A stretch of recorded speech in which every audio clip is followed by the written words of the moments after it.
Hello students. In the last class we have discussed about number system, and here once again I am going to recall all those fundamental mathematical operations between the integers which you have learned earlier in the lower classes.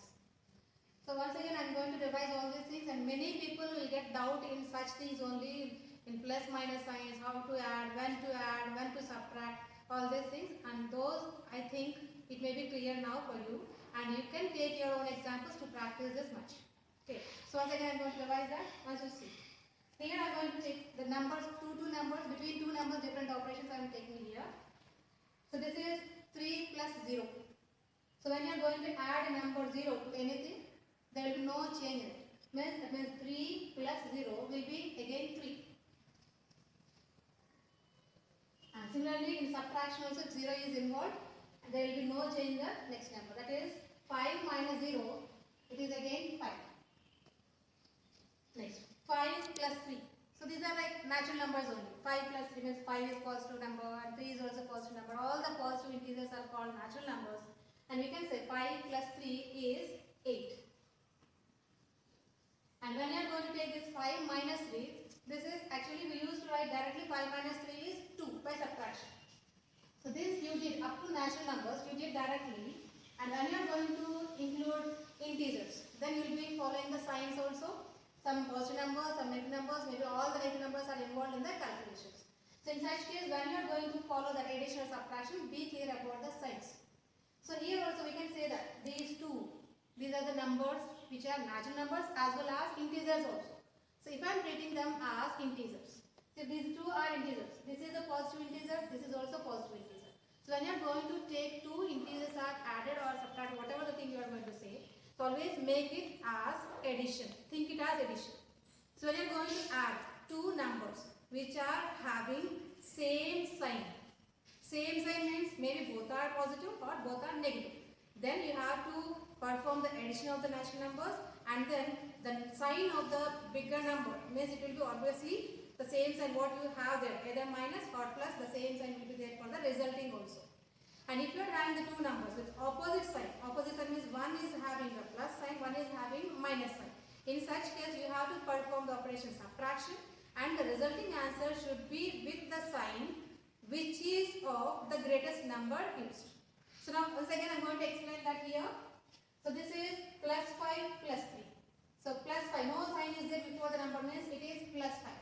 Means both are having plus sign, positive sign, same sign, means you have to perform addition. So 5 and 3 added, 8.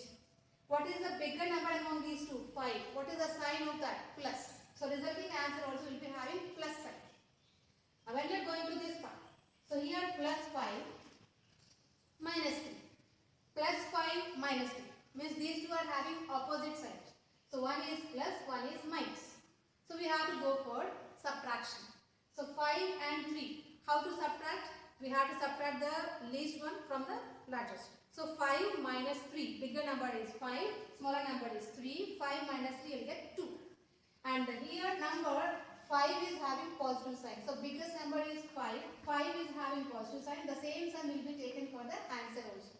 So the resulting number will be plus 2. Now go for this. Minus 3 plus 5. Minus 3 plus 5.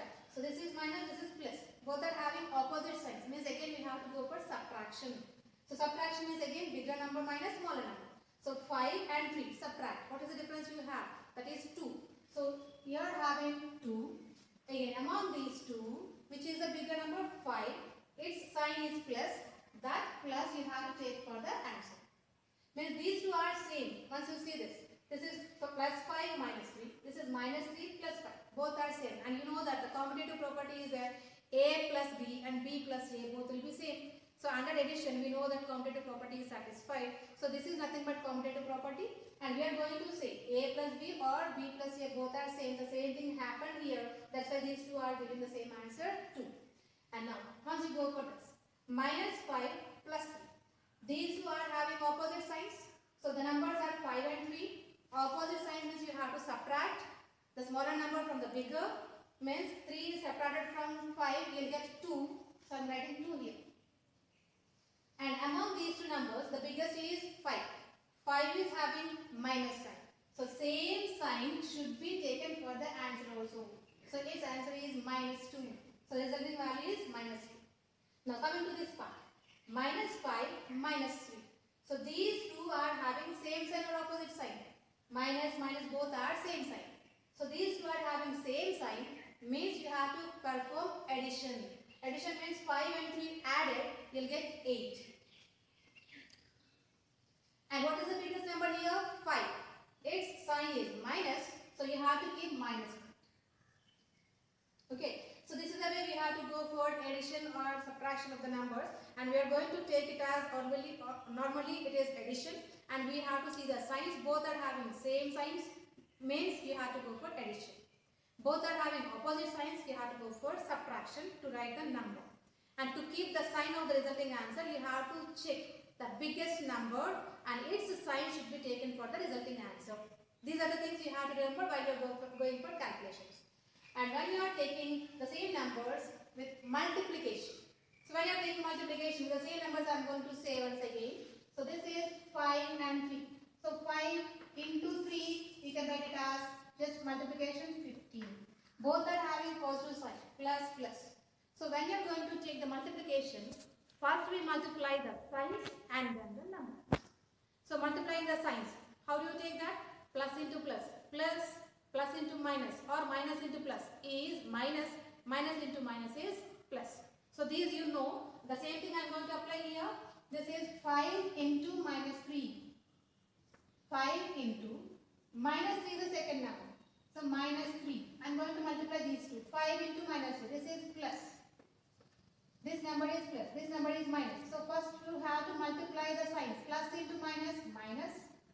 And then 5 into 3 is 15. So minus 15 is your answer. Next, coming to this part. Minus 3 and 5 we are going to multiply. So minus 3 into plus 5. So no sign means it is plus. Minus into plus, minus. This is minus 15. Next. Minus 5 into 3. This is minus 5 into 3. Again it is a positive number, minus into plus, minus, and this is 15 again.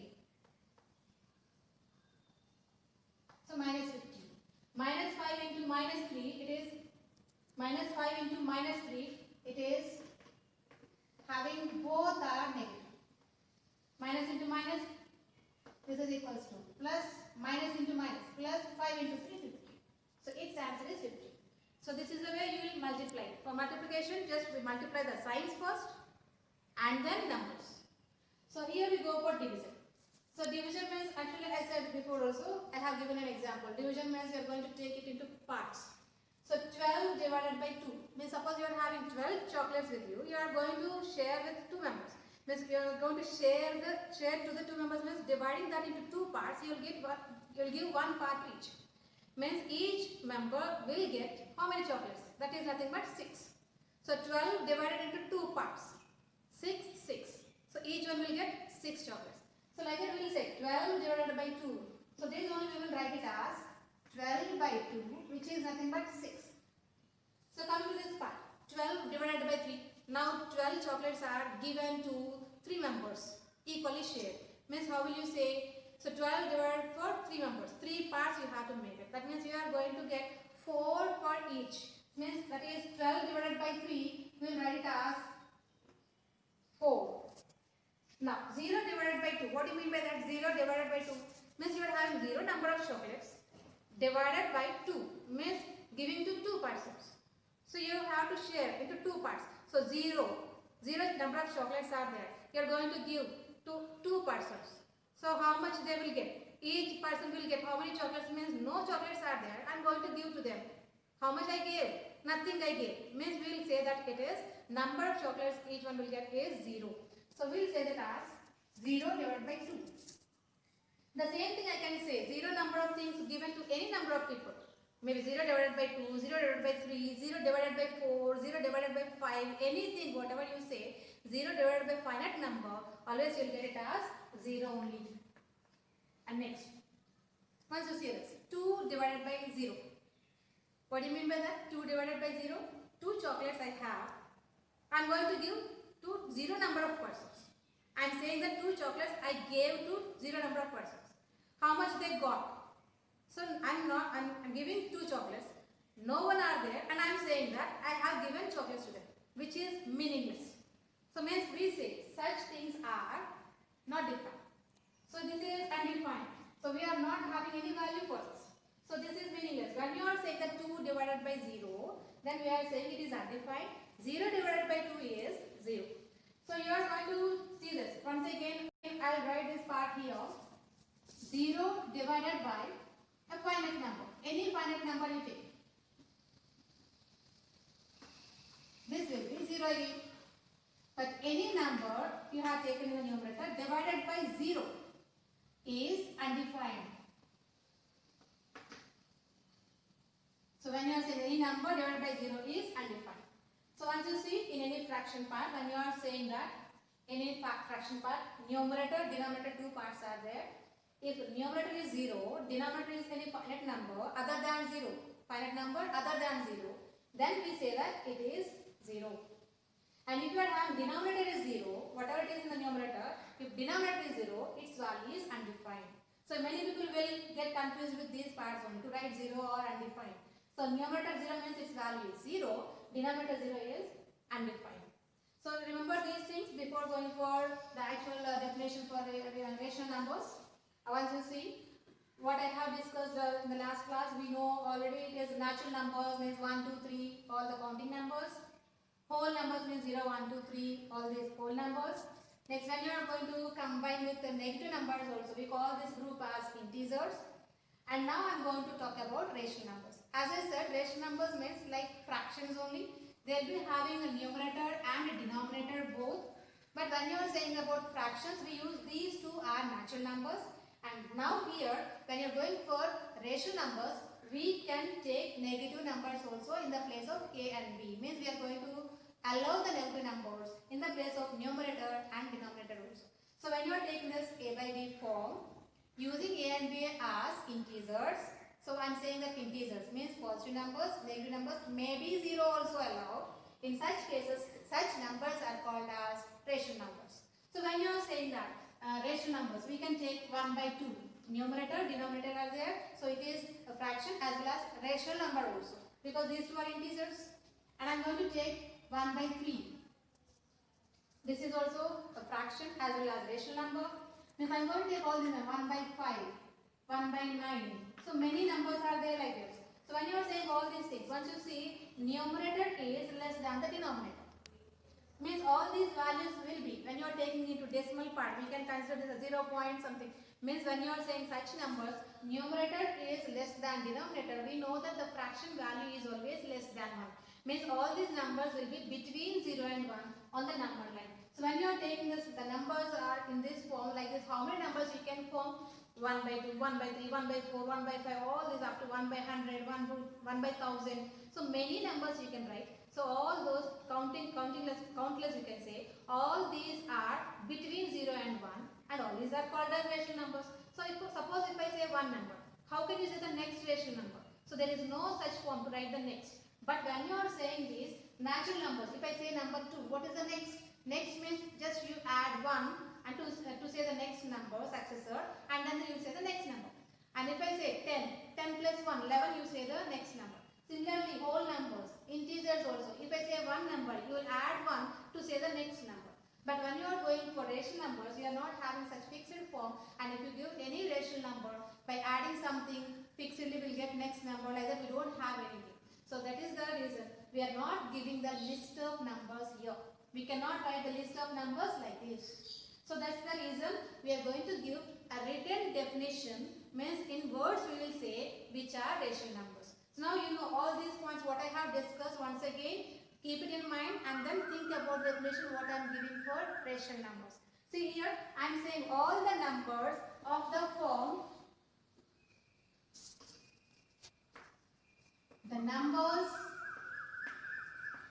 of the form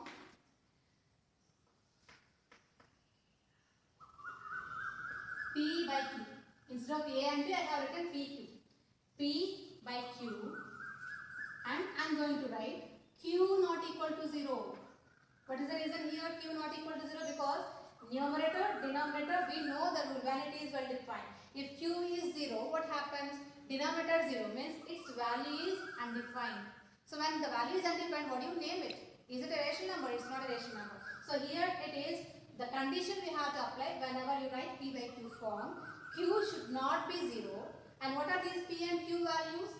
P and q, where p and q are integers. So here I can say p can be 0. P can be 0, but q should not be 0. So here we have to give this condition q not equal to 0 to make it well defined. Well defined, because when q is 0, it becomes undefined.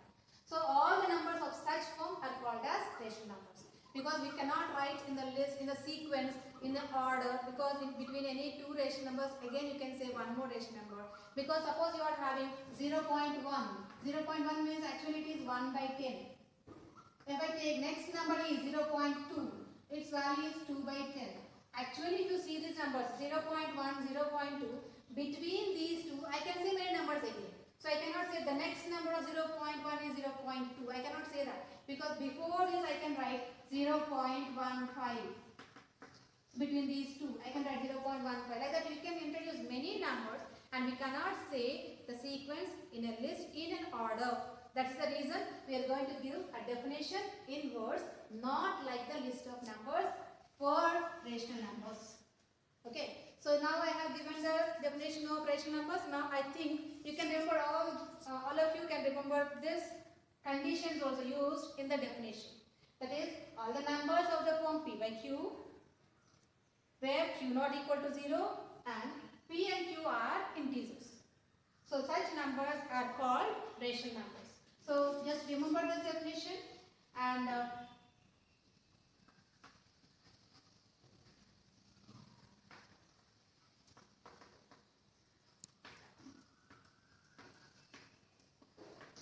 remember this definition. Once again, take your own examples to perform all such operations and revise that before the next class.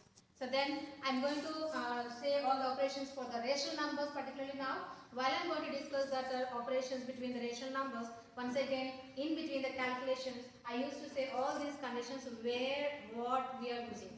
Okay, don't worry about such calculations. Don't get afraid of such things. Okay now. And then I am going to continue the operations between the rational numbers as well as representation on the number line, all those things in the next class. Okay? Take care, children.